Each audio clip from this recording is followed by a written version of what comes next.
ایک عورت کی بہادری کا واقعہ۔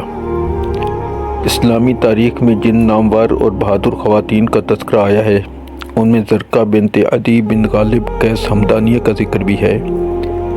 یہ کوفہ کی رہنے والی تھیں اور حضرت علی رضی اللہ عنہ کی پرجوش حامی تھیں۔ اپنے رشتہ داروں سمیت جنگ صفین میں شامل تھیں۔ انہوں نے لڑائی کے دوران فوجیوں سے متعدد بار خطاب کیا اور فصاحت و بلاغت کے درجہ بڑھائے، جس سے فوجی اور زیادہ جوش و خروش سے لڑنے لگے۔ ان کے حوالے سے تاریخ نے ایک دلچسپ مگر سبق آموز واقعہ محفوظ کیا ہے۔ آئیے صنف نازک سے متعلق رکھنے والی ایک خاتون کی جوان مردی اور حق گوئی کا مطالعہ کیجیے۔ امیر معاویہ رضی اللہ عنہ 14 ہجری میں خلافت سنبھال چکے تھے۔ مسلمانوں میں صلح ہو چکی تھی۔ کبھی کبھار جنگوں کے حوالے سے بعض مجالس میں تذکرہ ہو جاتا۔ ایک رات حضرت امیر معاویہ رضی اللہ تعالیٰ عنہ اپنے بعض خاص ساتھیوں کی ہمراہ مجلس میں بیٹھے ہوئے تھے۔ اچانک کسی نے جنگ صفین کا تذکرہ کر دیا۔ اہل کوفہ کی جوان مردی کا تذکرہ ہوا تو زرقہ کا بھی نام لیا گیا۔ کسی نے کہا اس روز اس عورت نے بڑی زوردار تقریریں کی، حضرت علی رضی اللہ عنہ کے ساتھیوں کو جوش دلایا، ان کے عزم و استقلال کو جلا بخشی اور اس پرجوش طریقے سے فوجیوں سے خطاب کیا کہ بزدل سے بزدل آدمی بھی اگر سن لے تو میدان کارزار میں آگے بڑھتا چلا جائے۔ چنانچہ اس کے خطاب کی وجہ سے کتنی لوگ جو میدان جنگ سے پلٹ رہے تھے لوٹ آئے، جو صلح و آتشی کی طرف مائل تھے میدان کارزار میں گھس گئے۔ اس کے الفاظ کیا تھے؟ ایک جادو تھا، نہایت ہی کاردار فکرے، پاردار آواز، اس کی وجہ سے متزلزل قدم جم گئے۔ حضرت امیر معاویہ ان کی گفتگو سے محفوظ ہو رہے تھے۔ اتنی عظیم عورت، یہ درست ہے کہ وہ مخالف گروپ سے تعلق رکھتی تھی، مگر اس نے ایک عورت ہونے کے باوجود پامردی کا ثبوت دیا۔ اس کے استقلال اور ثابت قدمی سے وہ خاصے متاثر تھے۔ اچانک سوال کیا، ساتھیوں، اس عورت کی تقریروں کے اقتباسات کسی کو یاد ہیں؟ بہت سو نے جواب دیا، ہاں کیوں نہیں، وہ الفاظ کوئی بھولنے والے نہیں تھے، کم و بیش سب کو یاد ہیں۔ امیر معاویہ رضی اللہ تعالیٰ عنہ نے ایک اور سوال کر دیا، اس عورت کے بارے میں مجھے کیا مشورہ دیتے ہو؟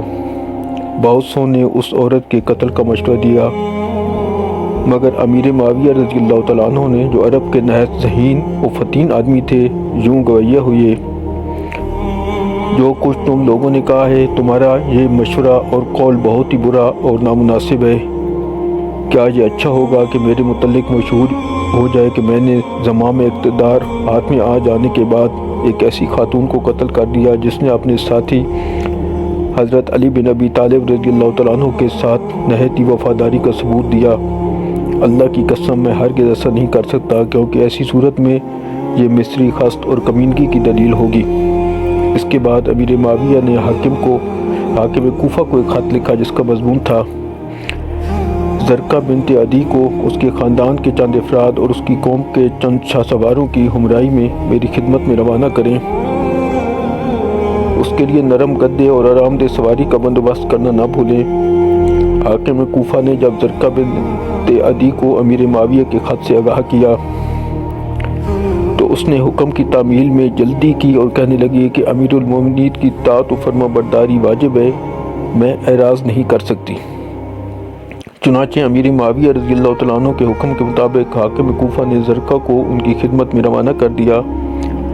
جب زرقہ امیر معاویہ کی خدمت میں پہنچی تو انہوں نے پرتپاک استقبال کیا اور پوچھنے لگے، خالہ کیا حال ہے؟ آپ کا سفر کیسا رہا؟ کوئی تکلیف تو نہیں ہوئی؟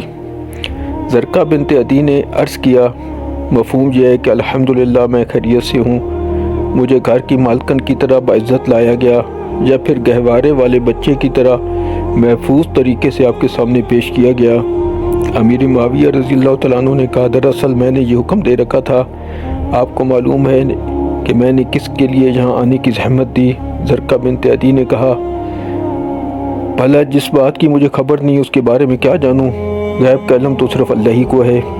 امیر معاویہ رضی اللہ عنہ نے کہا صفین کی جنگ میں تم نے حضرت علی بن ابی طالب رضی اللہ عنہ کے ساتھیوں کو میرے خلاف جنگ پر ابھارا تھا اور انہیں اپنے پرجوش خطاب سے غیرت دلا رہی تھیں، اور تم ہی وہ عورت ہو جس کی چرب زبانی نے نہ جانے کتنے بزدلوں کو ہمت و شجاعت سے بہرہ کر دیا جو میرے خلاف اندھا دھند تلواریں چلانے لگے۔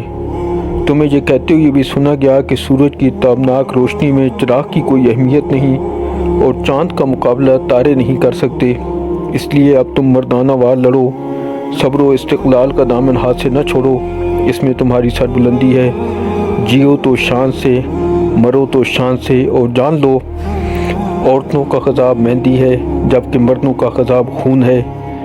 پھر حضرت امیر معاویہ رضی اللہ تعالیٰ عنہ نے پوچھا زرقہ میں نے تمہارے حوالے سے جو کچھ کہا ہے کیا یہ سچ نہیں ہے؟ زرقہ بنت عدی نے اس بات میں جواب دیا، امیر معاویہ کہنے لگے گویا کہ تم ہر اس خون میں علی کی شریک ہو جو انہوں نے بہایا ہے۔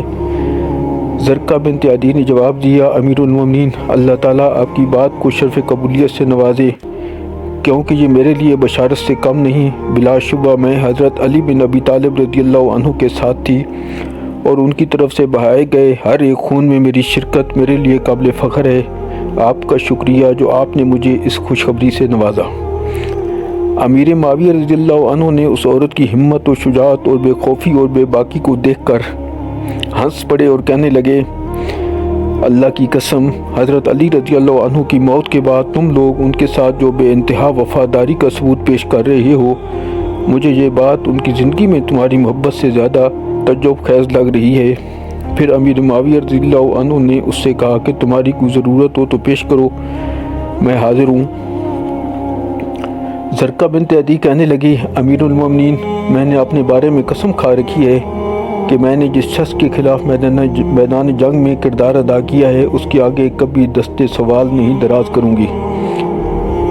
مجھے چند لوگوں نے آپ کے قتل کا مشورہ دیا ہے۔ زرقہ کہنے لگی مشورہ دینے والے کم ظرف لوگ ہیں، آپ اگر ان کی بات مان کر مجھے قتل کر دیں گے تو پھر آپ کا شمار بھی انہی جیسے لوگوں میں ہوگا۔ چنانچہ امیر معاویہ رضی اللہ عنہ نے فراخ دلی سے کام لیتے ہوئے اس عورت کو معاف کر دیا اور خلعت کے ساتھ ساتھ درہم و دینار سے بھی نوازا، مزید اسے ایک ایسی جاگیر سے نوازا جس سے سالانہ 10,000 درہم کی آمدنی ہوتی تھی، اور اس سے اس کے خاندان والوں کے ساتھ صحیح سلامت کوفہ روانہ کر دیا، اور حاکم کوفہ کو خط بھی لکھا کہ اس خاتون اور اس کے خاندان کا خاص خیال رکھا جائے۔